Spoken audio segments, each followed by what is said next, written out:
Ya, ok. Adelante.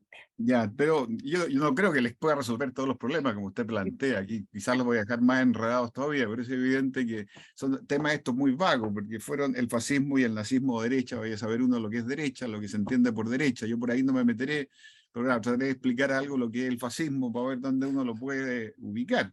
Claro, porque la palabra fascismo es una palabra hoy día bastante hueca, porque se hizo para muchas cosas, ¿cierto? Como se decía ahí, siempre al que está a la derecha políticamente le dicen que es un facho. Entonces, claro, con eso no se entiende nada. ¿Qué podrá ser aquello de fascismo? Pensemos que ya en su época, cuando surgieron recién el fascismo para los comunistas, era fascista cualquiera que estuviera a la derecha de ellos, de tal manera que desde los socialdemócratas hacia la derecha todos eran fascistas. Entonces, claro, así no se entiende nada. Hoy día cualquier grupo, movimiento, partido que califican de populista, también inmediatamente dicen que eso sería fascista, pero pues claro, eso tampoco tiene mucho sentido.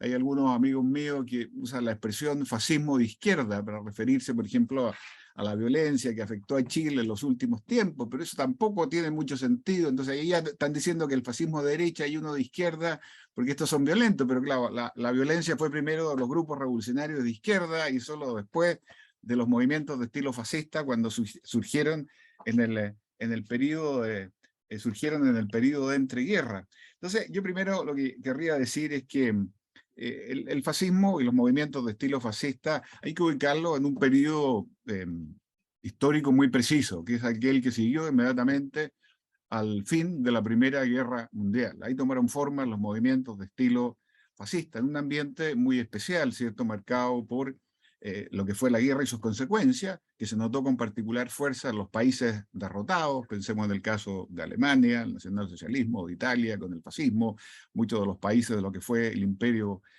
austrohúngaro, países que quedaron con un nacionalismo herido, ¿cierto? Porque no recibieron todo lo que habían querido, como pasó por la Italia de Mussolini, o vieron reducidos sus territorios, como ocurrió en el caso, qué sé yo, de Alemania, en el caso de Hungría, de otros países.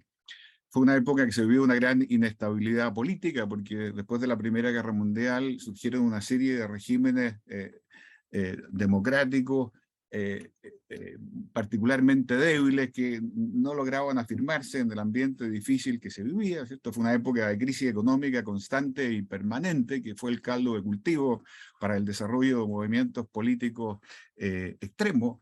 Particularmente importante fue el hecho de que ahora había un elemento nuevo, que era la amenaza comunista que se había erguido en el oriente de Europa, de la Unión Soviética, y que se miraba con horror por amplios sectores de la población europea occidental, y les parecía que quizás los regímenes parlamentarios, democráticos, tradicionales, no eran lo suficientemente fuertes para enfrentar ese tipo de amenaza. Volveremos después, ¿cierto?, que el anticomunismo fue un elemento muy esencial de estos movimientos de estilo fascista. Consecuencia de la guerra se dio una militarización de la vida, porque volvieron a la vida civil millones de personas que habían servido en el ejército, en los distintos ejércitos del mundo, y que ahora volvían, ¿cierto?, a su vida normal, y eso no resultó tan fácil.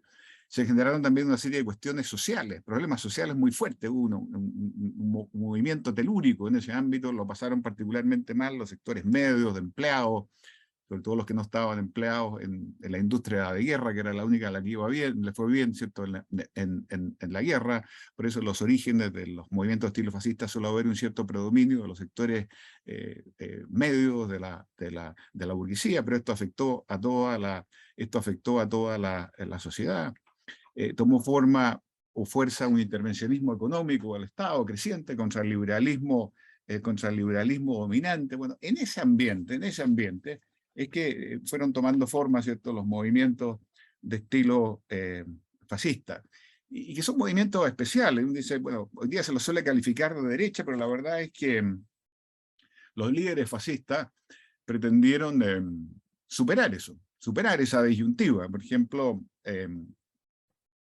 Hitler pensaba que él lo que buscaba era reunir a los mejores de ambos extremos. Él quería ser el extremo contra los extremos. Y el año 41 reconocía que su partido, el partido nazi, nacional socialista, no era ni de izquierda ni de derecha, pero recordando la época fundacional del partido, señalaba, mi partido entonces, o sea, el de los años 20, estaba constituido en un 90% por gente de izquierda, decía Hitler en su momento. Eh, Sabemos nosotros también, y eso es una de las cuestiones que enreda un poco la explicación, que los movimientos de estilo fascista, como decía hace un rato, y el caso del nazismo, por ejemplo, en particular, le dieron particularmente duro a la izquierda, al comunismo y al socialismo marxista de la época, y que no atacaron quizás con la misma virulencia a los sectores tradicionales o de derecha.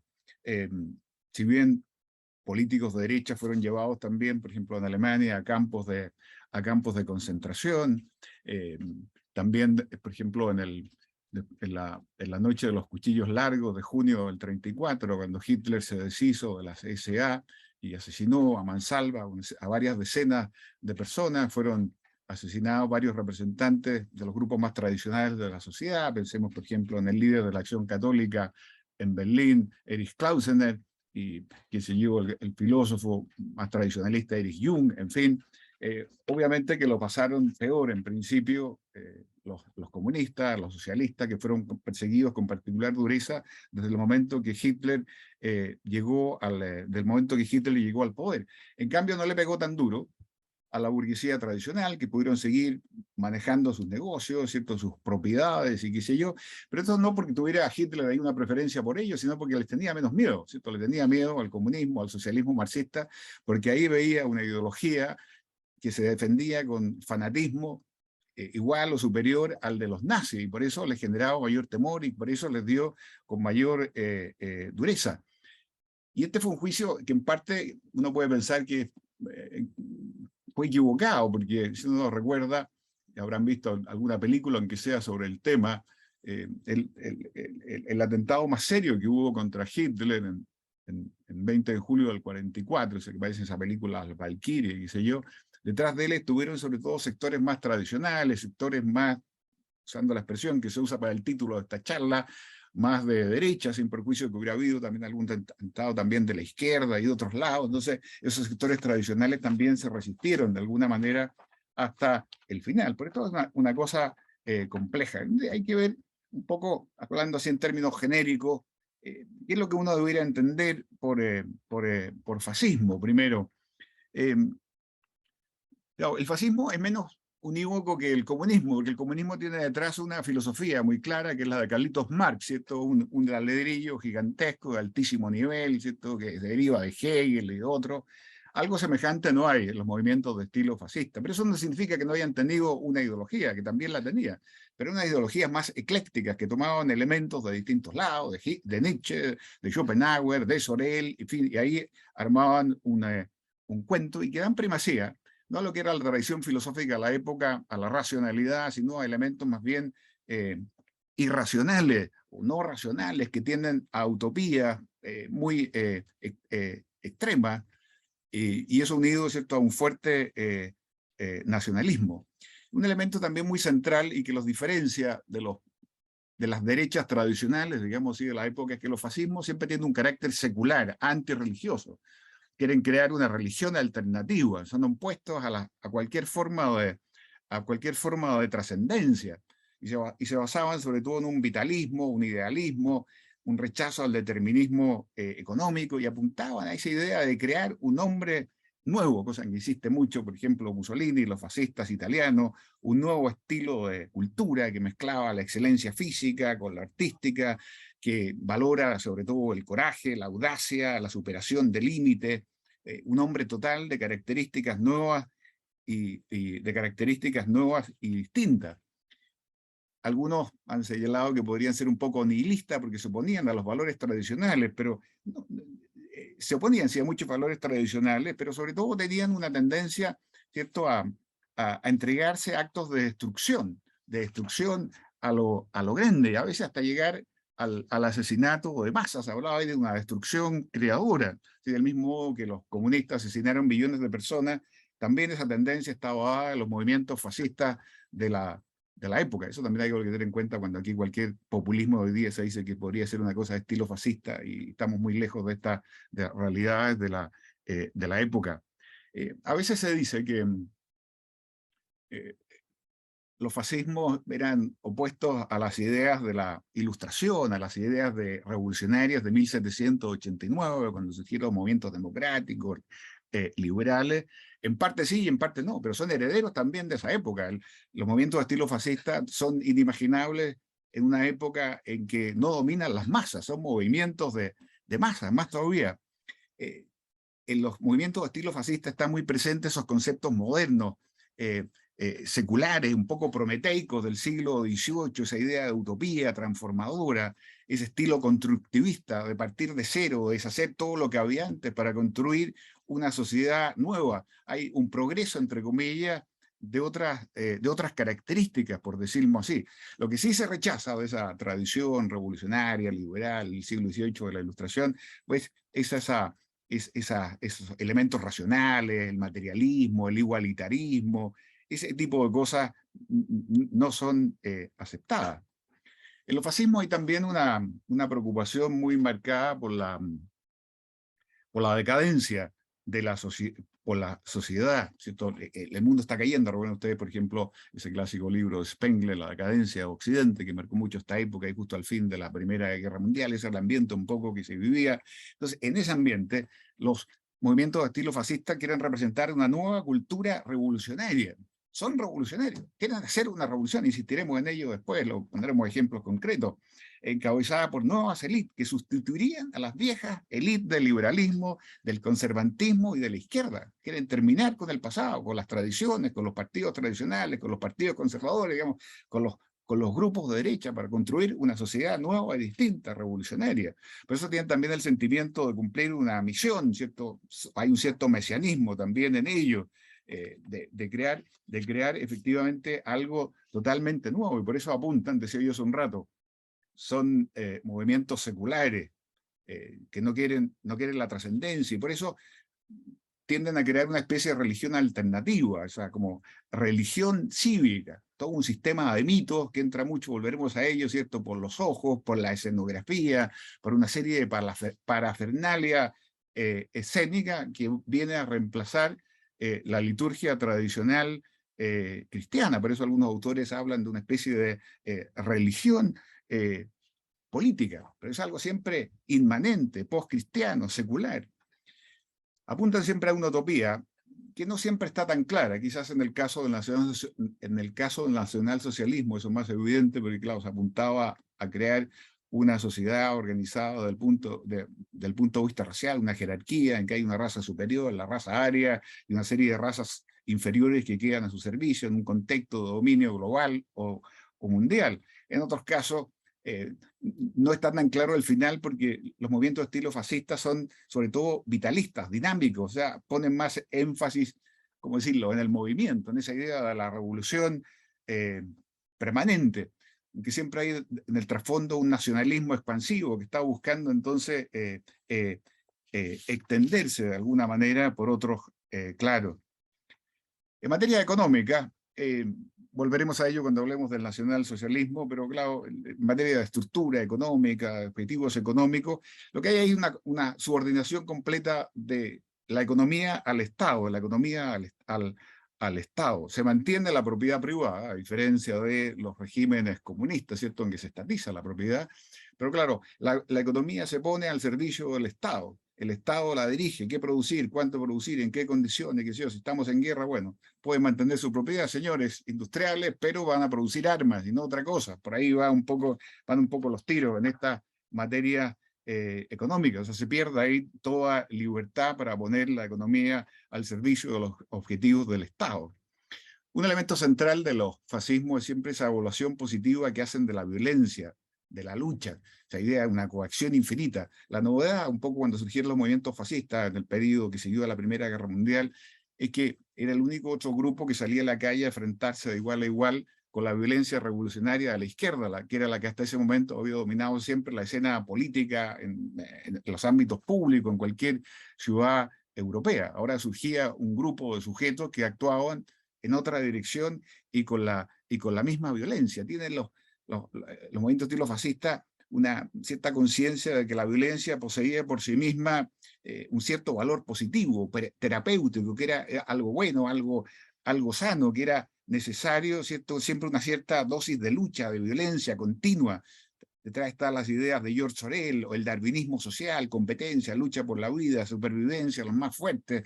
Eso es lo que está detrás siempre del organismo social, y eso es bueno para la salud nacional. Entonces hacen de la violencia muchas veces un juego, típico esos fasci de combatimiento del fascismo italiano en la inmediata posguerra, que salían a golpear, a pegar por ahí, que entraban a un bar, agarraban a un pelado, lo sentaban en una silla y le ponían una manzana en la cabeza, decíamos a jugar aquí a Guillermo Tell, le empezaban a disparar en a la manzana, hasta que uno le pegaba en la frente al sujeto, lo mataban, y bueno, y se iban cascando para otro lado, como si no pasara nada, ¿cierto? Esa violencia como lúdica, por ejemplo, es típico de esos movimientos.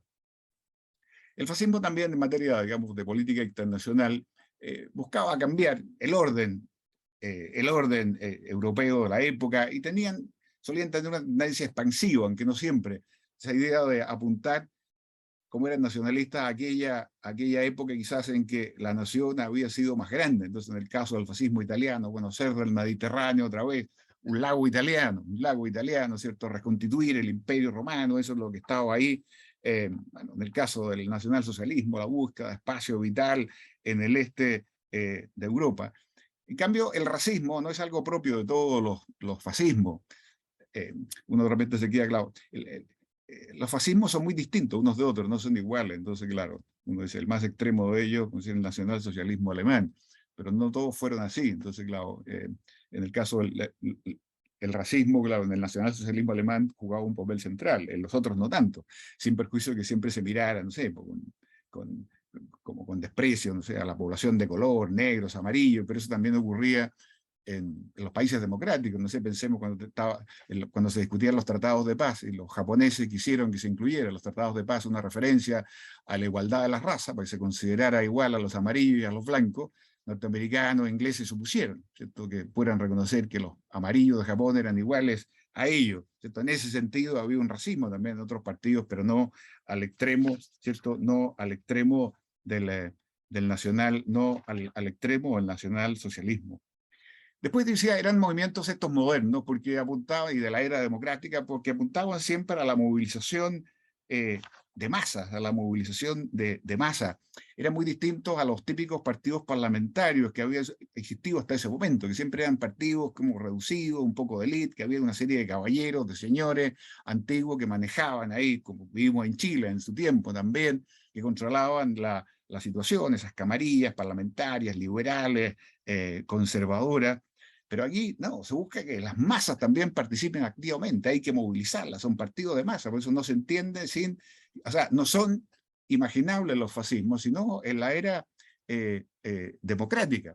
Y eso agrega otro elemento nuevo, que es post Primera Guerra Mundial, antes, esa tendencia a militarizar la política, en un grado como hasta ese momento no se había conocido. Por eso todos los movimientos de estilo fascista van a tener grupos paramilitares. Se habla de ciertos esos grupos de camisas, ¿cierto? Los camisas pardas del nacionalsocialismo, después eran negros, las SS, lo mismo en el fascismo italiano, las camisas azules de la falange española, lo que fuera. Bueno, es esa idea, ¿cierto? Y muchos en los primeros momentos del surgimiento del partido enrolaron a muchos exmilitares, y eso le permitió, ¿cierto?, tener estos grupos de choque, por decirlo así, que podían salir a las calles a combatir, y que tenían esa formación, y que además ponían miedo y orden porque desfilaban, uniformados, en fin. Bueno, eso es lo que daba una característica especial, ¿cierto? Esa presencia de veteranos de guerra y qué sé yo, que tenían esa formación militar.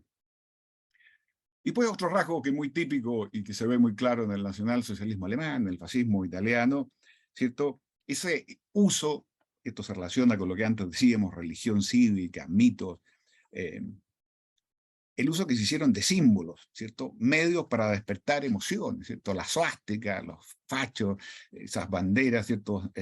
A veces banderas rojas, un círculo blanco y la suástica en negro al medio, esos desfiles ordenadísimos con antorchas, en fin, toda esa escenografía, toda esa parafernalia estética, ritos, símbolos, concentraciones masivas, que trataban de, otra vez, no tanto apelar a la razón, sino a los sentimientos, a las pasiones de la gente, a meter una mística, una comunidad de ritos. Se apelaba fundamentalmente a lo a lo estético. Algunos autores hablan de que había aquí una política teatral entre los políticos del antiguo régimen, el político fome, una cosa latera, ¿cierto? Gente, en fin, que no, grises, digámoslo así. Allí era el color, la acción, el movimiento, los campamentos, el solsticio de verano, de invierno, celebraciones, fogatas, etcétera, etcétera. Son uno ve esas reuniones de Hitler, ¿cierto? En un gigantesco escenario, arriba solo el Führer, unas filas tremendas de SS con sus uniformes negros informados, antorchas por los lados, de los costados, los edificios, pendones gigantescos con la suástica. Bueno, eso es parte del central, ¿cierto?, del sistema. Se habla de una política de la belleza que fue un elemento muy nuevo, ¿cierto?, en la política, y recurriendo mucho a elementos modernos. ¿Sí? Por eso los fascismos son modernistas, y eso se nota también en la forma, en el arte que usan, en el recurso, ¿cierto?, a este tipo de propaganda. Después, los movimientos de estilo fascista fueron también movimientos juveniles, sobre todo juveniles. Por ejemplo, la Alemania nazi, uno de los primeros lugares en que tuvieron mayoría los nazis fue los centros de alumnos de la universidad. Fueron los primeros que ganaron, los primeros lugares en que tuvieron mayoría. Movimientos de jóvenes, juveniles. Se colocaba a la juventud por encima de todas las generaciones, de las generaciones, ¿cierto? Se atacaba en ese sentido a los viejos. Esto tiene un poco relación con lo que era un poco su ideología, el culto a la audacia, a la acción, a la voluntad, el ideal de un nuevo tipo de hombre. Todo eso se relacionaba más con la juventud. Y después estaba ese otro aspecto que es quizás el más conocido, ¿cierto? Que decía yo hace un rato, movimientos de masas. Pero eso iba combinado con una tendencia elitista, con esa concepción del liderazgo, ¿cierto? A la cabeza hay un líder, un Führer, un duce, que es un caudillo, que se pone a la cabeza. Se combina el populismo con el elitismo, de alguna manera. En esto algo parecido tiene también a los comunistas, ¿cierto? Que el Partido Comunista es la vanguardia consciente del proletariado. No todos los obreros son miembros del Partido Comunista, sino que esa es una élite, el Partido Comunista, que gobierna y que maneja los hilos del partido y del Estado. Entonces hay en ese sentido un liderazgo autoritario, hay un liderazgo autoritario que es muy importante. Ahora, en relación al tema que estamos enfrentados, digámoslo así, el tema de si es conservador o cuál era la posición que tenía, una cosa muy importante que hay que recordar es que los fascismos eran un movimiento nuevo. O sea, llegaron a un mundo en el cual ya las corrientes políticas estaban claramente determinadas y tuvieron que buscarse un espacio ahí. Entonces fueron opuestos a todo lo existente, opuestos a todo lo que existía. Por eso fueron movimientos que negaron lo que existía y lo querían cambiar, decía, de raíz. Tenían que buscarse un espacio propio. Por eso, por una parte, fueron antiliberales, esto contrario a toda forma de liberalismo. Liberalismo político, la democracia, participación política, régimen político parlamentario, constitucionalismo, en fin, todo eso fueron enemigos, nada que se pareciera a eso. Decía yo hace un rato también, volveremos después, al liberalismo económico, toda forma de liberalismo económico, eso estaba en contra. Pero fueron también, al mismo tiempo, anticomunistas furibundos. Eso fue lo que generó más atractivo en los fascismos y que le permitió después anudar relaciones con sectores de repente conservadores o más tradicionales que tenían particular miedo al marxismo, y los movimientos de estilo fascista parecían como los grandes enemigos, ¿cierto?, de la izquierda revolucionaria, ¿cierto? Fueron antimarxistas y a eso le sacaron particular provecho. Pero por otro lado también, y es muy importante para los que estamos aquí, ¿no?, fueron anticonservadores. Eran contrarios al orden social, económico, político existente. Querían cambiar el orden tradicional de la sociedad, terminar con la aristocracia tradicional, lo posible terminar con la monarquía, con los regímenes que hubiera del antiguo régimen, hacer una revolución, hacer una revolución de verdad. Por eso es que decía, eran no eran religiosos. Los partidos conservadores europeos, dependiendo de los países, bueno, tenían detrás una base religiosa. Los partidos en los países católicos eran partidos católicos, en Alemania eran protestantes o qué sé yo. Bueno, eso no estaba presente. Eran contrarios a todas las jerarquías tradicionales, al orden tradicional de la sociedad. Por eso no tenían nada de conservadores. Querían entonces cambiarlo todo. Por ejemplo, Mussolini decía en alguna oportunidad, no hay vuelta atrás. Lo que ha sido es irrevocable. Todas las viejas clases, los viejos partidos, los viejos hombres y las más o menos anticuadas cariátides han sido barridas por la revolución fascista y ningún prodigio podrá recomponer esos cascajos que deben pasar al museo de las cosas más o menos venerables. Bueno, eso es lo que pensaba de los conservadores, de la sociedad anterior, aquello que debía desaparecer. Entonces, no parece muy sensato decir, mira, los fascistas son de derecha, digamos, son conservadores, porque los atacaban, ¿cierto? Los atacaban con todo. Querían hacer entonces una revolución total. Eso es lo que a veces se olvida. Eran movimientos también totalitarios, como se dice después políticamente. Por ejemplo, en el caso del fascismo italiano, se decía en algún documento del fascismo, decía, la revolución contemporánea toca al hombre en su fuero íntimo, porque precisamente no se limita a crear institutos jurídicos y sociales que solo inciden sobre el hombre en sus relaciones externas, sino que avanza y desea que el alma del hombre le pertenezca en lo que es hábito de vida, adecuación del pensamiento al ideal revolucionario, permanente sacrificio a la causa. Hablaba de una perfecta inmanencia de la vida individual en la vida social. Eso es lo que constituiría la esencia de la revolución totalitaria fascista. A eso es lo que apuntaba. En otro texto decía, el Estado totalitario es el reino de la política integral. La política no concierne solo a determinada actividad individual, tampoco una esfera dada de la vida colectiva, ni refleja la acción de las manifestaciones de la vida social, la que llega a regirse, orientarse y manejarse por completo en función de fines políticos. En primer lugar, entonces, el Estado totalitario es aquel en que todo llega a ser absorbido y valorado según el parámetro de la concepción política fascista. Bueno, eso era la revolución que pretendían. Pongamos como ejemplo ahora esta revolución en el nacionalsocialismo alemán. Aquí no da el tiempo para entrar en las razones que llevaron a que Hitler llegara al poder en Alemania en enero del 33, pero un aspecto que a veces no se considera y se olvida, que planteaba un programa económico, social, revolucionario, que resultaba atractivo en sectores importantes de la sociedad. La partida que señaló que los nazis siempre se presentaron como un partido revolucionario, que pretendían cambiar la sociedad de forma radical, de acuerdo a su ideología, eso que en alemán se dice la Weltanschauung, ¿cierto? Esa cosmovisión, la visión del mundo. Entonces, Joseph Goebbels, el ministro de propaganda de Hitler, decía, las revoluciones, si son auténticas, no se detienen ante nada. No existen las revoluciones que solo transforman la economía, la política o la cultura. Las revoluciones son quiebres provocados por nuevas cosmovisiones. Y si una cosmovisión pretende realmente serlo, no se puede conformar con cambiar algún aspecto de la vida pública, sino que debe transformar la totalidad de ella. No debe dejar de afectar ningún ámbito. Esto pretendía una revolución completa, total, radical, en todos los ámbitos de la vida. Eso pretendían hacer los nazis, en eso estuvieron, esa pelea dieron. Y según Hitler, el contenido de su revolución sería el reemplazo de una cosmovisión individualista por una socialista. O sea, no en vano su partido se llamaba el Partido Nacional Socialista de los Trabajadores, alemán de los trabajadores. Precisamente en materia social, las propuestas de Hitler y de los nazis apuntaban a poner fin a las tradicionales jerarquías que dividían a la sociedad alemana. El año 31, en un discurso, Hitler afirmaba: si alguien me pregunta por qué es usted socialista, yo le digo porque creo que a la larga nuestro pueblo no puede subsistir como tal si no está sano en todas sus partes.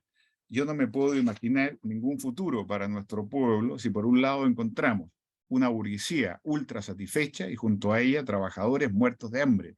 Me pregunto cómo será nuestro futuro. A mí me interesa solo mi pueblo, cómo será dentro de 100 años.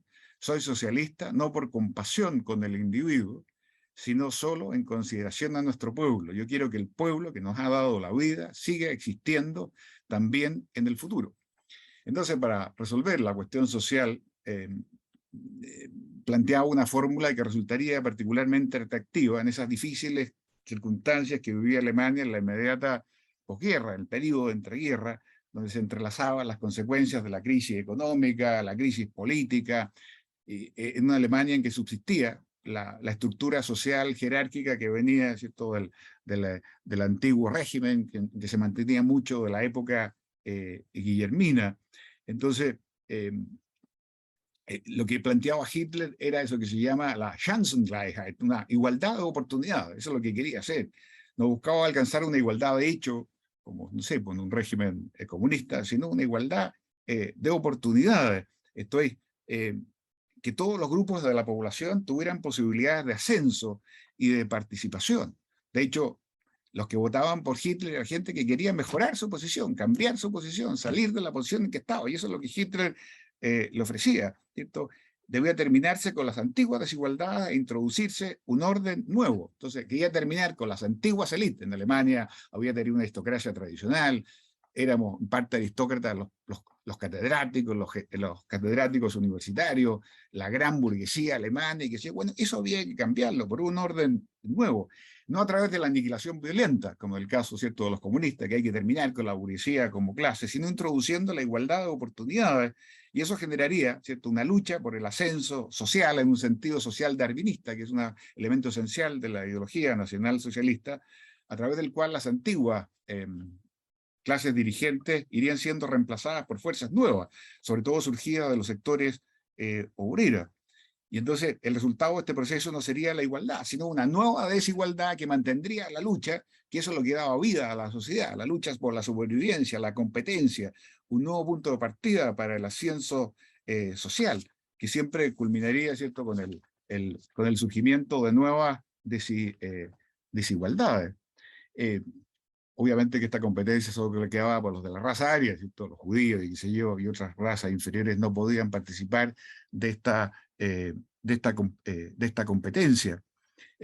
Uno puede ver, por ejemplo, si uno hace estudios que se han hecho, estudios electorales, para ver quiénes votaban por los nazis. Luego, la tendencia general es decir que los movimientos de estilo fascista en general fueron movimientos de clases medias, que eran los sectores de clases medias bajas, sectores de burguesía, los que apoyaban los movimientos de estilo fascista, también el nacionalsocialismo.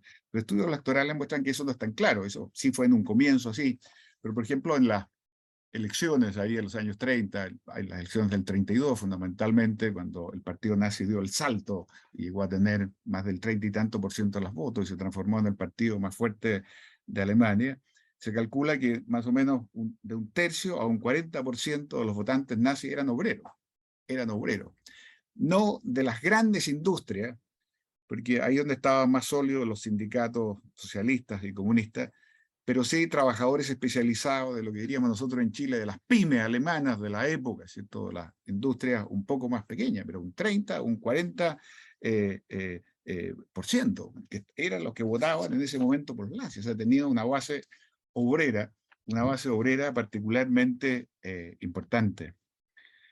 Después, en el plano económico, Hitler y el nacionalsocialismo también planteaban un programa revolucionario que resultó muy atractivo en la época compleja que vivía Alemania, ¿cierto? Estamos en los años que siguieron a la Gran Depresión, la crisis del año 29, que fue lo que posibilitó que Hitler llegara al poder, ¿cierto? Hitler llegó al poder a caballo de la crisis económica mundial, que generó una cesantía de cerca del 50% en Alemania.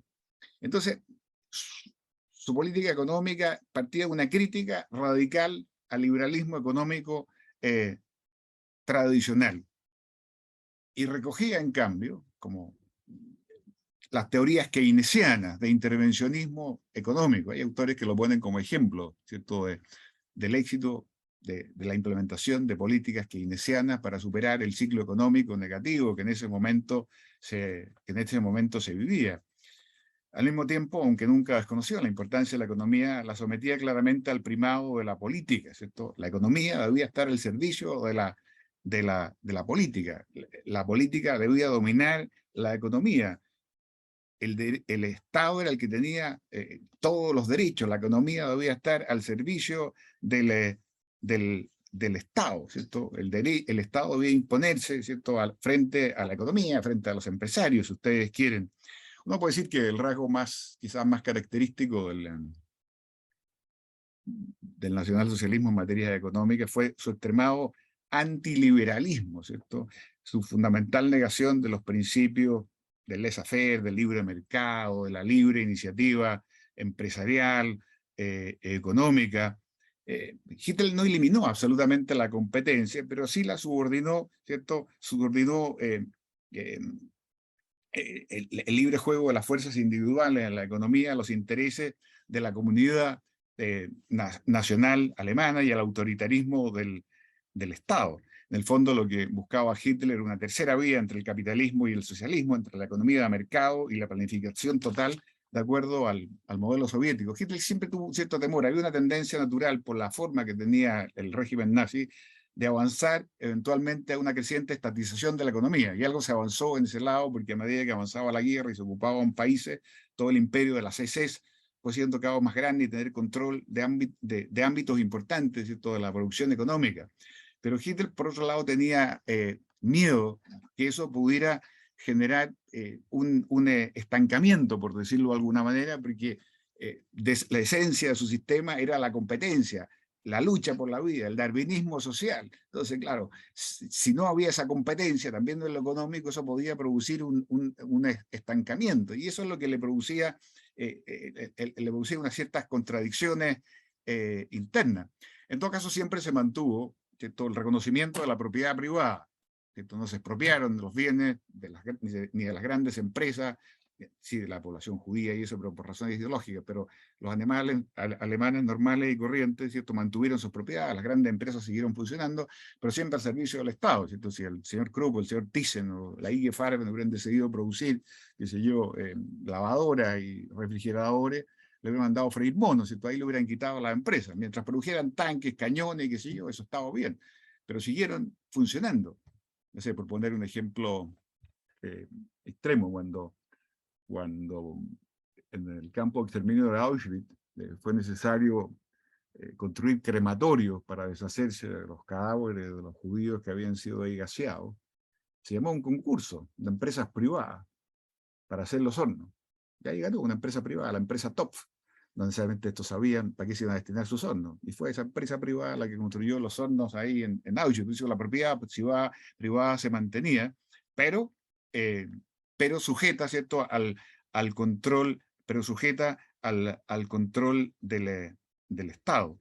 Ahora, esta política intervencionista además fue un pilar fundamental para el sostenimiento de Hitler en el poder, porque esta política de endeudamiento, ¿cierto?, invirtió mucho en armamento, en las autopistas alemanas, las Autobahn. Eso hizo que la cesantía ya el año 36 prácticamente se hubiera acabado, y eso le dio a Hitler un fuerte apoyo también en lo político.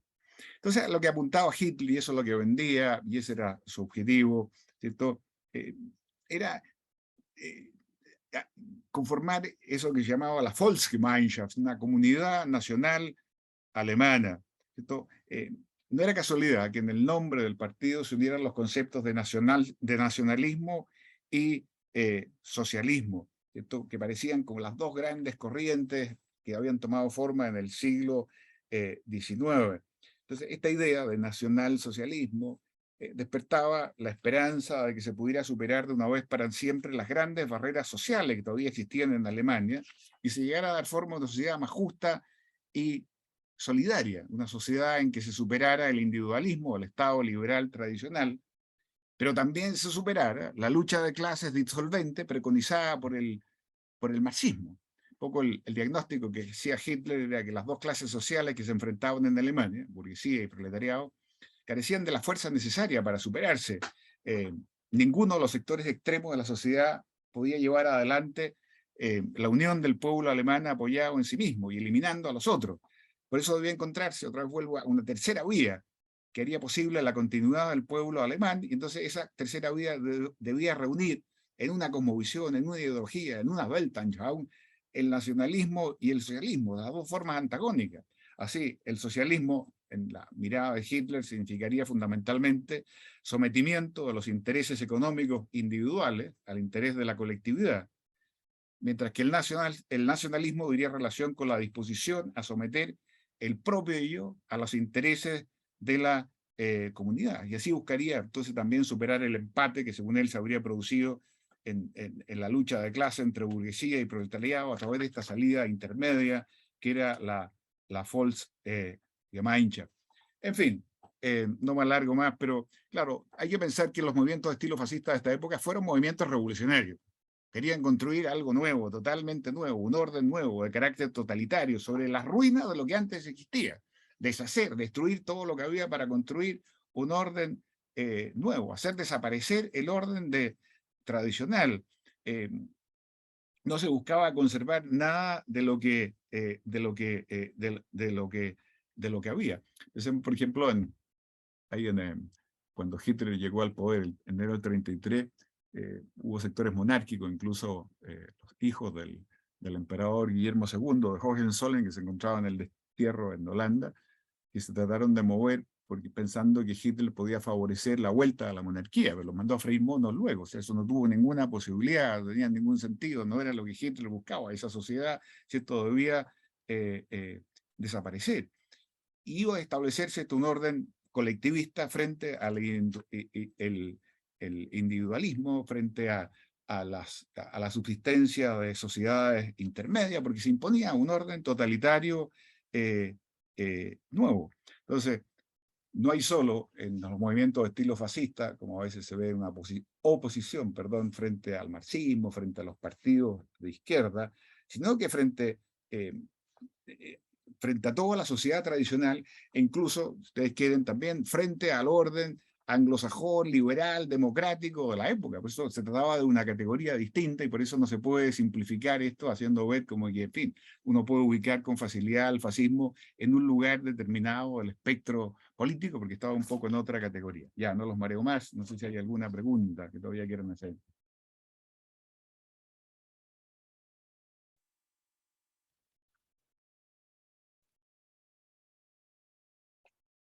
Ya, quedaron mudos. Quedamos todos mudos. Ya, entonces será hasta una próxima oportunidad. Muchas gracias por esta clase tan buena, profesor, porque No sé ay, si nadie entendió nada, parece lo preguntaron. no, Ya. es que yo creo que son temas que no se manejan, que nosotros no manejamos bien. Entonces resulta que nos dicen que somos los fachos y no tenemos idea si somos o no somos. Ya, alguien Entonces, me ponía aquí, no sé, alguna pregunta aquí, leí algo que con el Frente Amplio, no tiene eso nada que ver, pero un poco de bibliografía, eh, eso, un poco de bibliografía. Yo me puedo recomendar a mí mismo para que sean cosas fáciles, pero hay un libro primero que se llama Hitler y la Segunda Guerra Mundial, que es muy sencillo y qué sé yo. Y hay otro que se llama Cartas desde Stalingrado, que ahí se va haciendo una comparación entre el año 14 y el año 43 del régimen soviético con el nacionalsocialismo alemán, cómo se van mirando, cómo se van enfrentando, hay que pensar, yo no entré en eso, pero también fueron aliados en algún momento, habían cosas en que se acercaban y se conocían, y se enfrentaban. Hay un libro muy bueno para ver un poco el ambiente que se vivía en Alemania, uno de Joachim Fest, F-E-S-T, que es el principal biógrafo de Hitler, que escribió una obra autobiográfica que se llama Yo no, también es un libro corto. Fest era un historiador, pero un poco, no era un catedrático universitario, sino que fue el director del Frankfurter Allgemeine Zeitung, su papá era director del principal colegio católico, uno de los grandes que había en Berlín.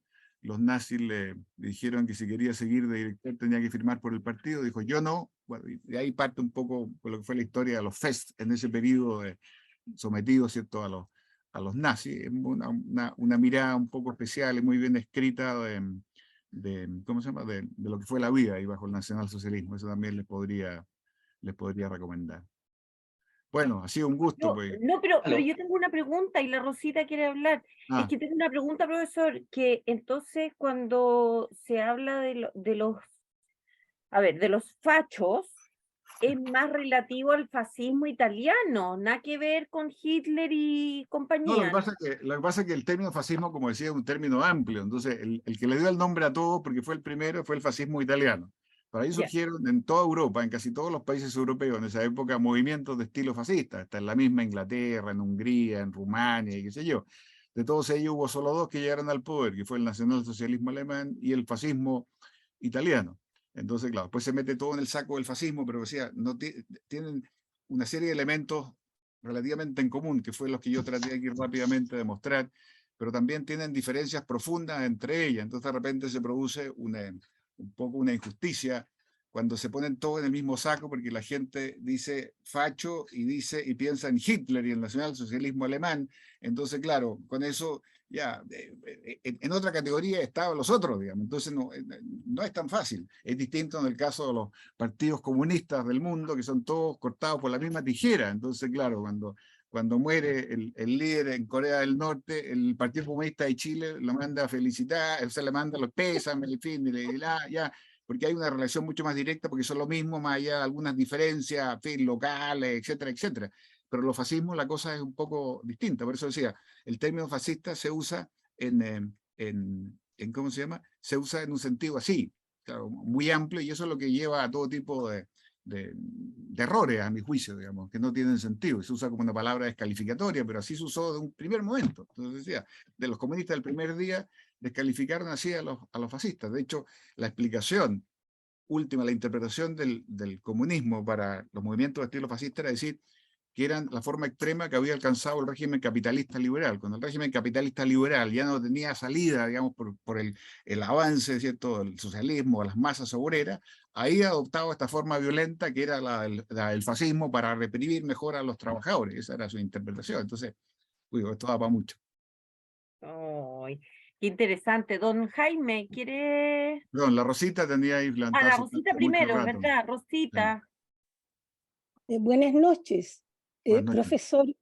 De sus palabras se deduce que tanto el nazismo como el fascismo son doctrinas y movimientos absolutamente totalitarios y Así es. dirigidos por personajes megalómanos con un ego, pero más grande que una catedral, porque eran como, se sentían dioses. He visto las películas, he aprendido mucho de la Segunda Guerra Mundial y de la Primera por el cine, ¿no? Y en todas ellas se ve que era una persona que tenía cierta condición patológica mental, ¿o me equivoco? Eran Entonces, a ver, como personas desadaptadas completamente al medio ambiente. no, porque si hubieran sido locos o patológicos no hubieran llegado donde llegaron. Entonces, eso es una forma que a mí no me convence de explicar las cosas, decir que Hitler estaba loco. No, era un personaje que tenía particulares habilidades, que supo muy bien desarrollar en el ambiente en que se movió y que vivió, pero con la locura, así, o con la patología, no se entiende nada. Si aquí nos examinaran, partiendo por el profesor que habla, seguro que nos encuentran más de alguna teja corrida, pero no necesariamente eso hace que nosotros nos transformemos en un dictador como Hitler o como Mussolini o qué sé yo. Entonces, con eso hay que tener cuidado. Tenían rasgos especiales, características especiales, por eso ese caudillismo, pero también se desarrollaron en unas circunstancias especiales. O sea, si Hitler hubiera nacido 10 años antes, 10 años después, no estaríamos hablando de este personaje ahora, porque se dieron ciertas circunstancias extremas. Lo mismo pasó con Mussolini, en fin, era socialista, hasta la Primera Guerra Mundial era un socialista y de la extrema izquierda del socialismo italiano, o sea, era un marxista. Y con la guerra ahí se produce un cambio y vienen los pachi de combatimiento y se va por otro lado. Entonces, no hay que explicarlo solo con la locura, hay una habilidad, en fin, una serie de características, aquí no se puede entrar a todo. Y ahora se animaron a Profesor, preguntar aquí, pero... profesor, en Inglaterra se fundó, según lo que yo he leído, la Sociedad Fabiana. ¿También era el equivalente como al No, fascismo? no, los fabianos no, pero eso era un movimiento más de izquierda, no, había el líder del fascismo inglés era Robert Mosley, pero no, eso no nada que ver con los fabianos, que son un grupo Ya. más de izquierda. Perdón, Muchas aquí, gracias, profesor. Y Eric, quiero hacer una recomendación, discúlpeme que sea tan entrometida, pero muchas cosas de las que yo he aprendido han sido por mi afición al cine. Hay una película que yo recomendaría para que viéramos cómo funcionaba el fascismo. Es una película italiana de la década del 70 que se llama Una giornata particolare, con Marcello Mastroianni y Sofía Loren. Es una película extraordinaria, de la década del 70 y muestra un día en que el Duce llama a toda la población a una concentración y refleja muy bien. Yo recomendaría esa película porque en realidad uno en el cine aprende mucho. Está bien. Eso. Erika, quería preguntar algo. Sí, profesor, una consulta. Lo que pasa es que siempre en los libros de historia aparece como que el fascismo italiano tiene que ver con la rememoración de lo que es la cultura antigua, de los griegos, de la cultura romana, de volver a la grandeza, a la omnipotencia de estas potencias. Cuando usted dijo hace un ratito atrás que era la creación de algo nuevo sobre lo que existía, destruir todo, ¿qué relación hay ahí con los libros que dicen lo contrario, que es como la No, rememoración de la... es que no necesariamente lo contrario. Lo que pasa es que parte del mito del fascismo italiano era la grandeza de Roma. Entonces, un poco el objetivo imperial del fascismo italiano apuntaba un poco a reconstituir, ¿cierto?, los límites del Imperio Romano, y por eso esa ambición de conquista, y por eso es que llevan adelante una guerra en el norte de África, quieren vengar la derrota de Agua en Etiopía, inician por allá una guerra, después desde Albania atacan Grecia, todo eso apuntaba en esa dirección. Pero no es que quisieran hacer del fascismo un emperador romano y volver a la cultura clásica romana, nada, era un orden totalitario absolutamente nuevo, pero que usaba esa imagen. como la expansión territorial. Claro. Jorge. Eso, ya. Yo quería aprovechar de confirmar una, no sé, historia o algo así, que leí o escuché en alguna parte referente al mote de fascista que la izquierda le aplica a los que no son de izquierda. Que inicialmente Stalin estaba feliz con Hitler y le pidió a los comunistas que le ayudaran lo más posible, y los comunistas, como siempre, trataron de agarrarse el poder, y Hitler, que no tenía muy buenas migas, agarró y empezó a matarlos a todos. Entonces Stalin se dio cuenta de eso, que estaba matando a todos los comunistas, entonces dijo, todo el que no sea comunista es fascista. Así que esta gente son fascistas, no son comunistas, no son socialistas, son fascistas. Y de ahí llegó el mote que toda la izquierda aplica, el que no es comunista es fascista. Y no tienen ni idea de lo que están haciendo, diciendo. No sé si escuchó también esta... No estoy de acuerdo con eso, pero en fin, yo, como he explicado, surgió mucho antes, y apenas surgió el fascismo, Stalin y los comunistas determinaron que ¿cómo se llama? Que todos eran fascistas los que estaban a la izquierda de ellos, digámoslo así. Jaime. Vaya. Hola, buenas tardes. ¿Me escuchan bien? Sí. Ya. No, decir solamente que en realidad cuando la gente habla de fascistas, queriendo decir de una manera peyorativa a las personas que creen de derecha, digamos, ¿no? La verdad que, como se ha corroborado acá, solamente lo quería decir como téngase presente nada más. No es un grave error, digamos. O sea, los verdaderos socialistas siempre han sido ellos, precisamente. Tanto los fascistas como los nacionalsocialistas eran, por antonomasia, antes que nada, socialistas. Pero una pregunta que le quiero hacer, profesor, es tratar de trasladar un poco la idea que usted ha planteado a nuestra realidad actual, ¿cierto? ¿Qué es lo que nos motiva? A mí por lo menos me motiva a estar en esta reunión, ¿no?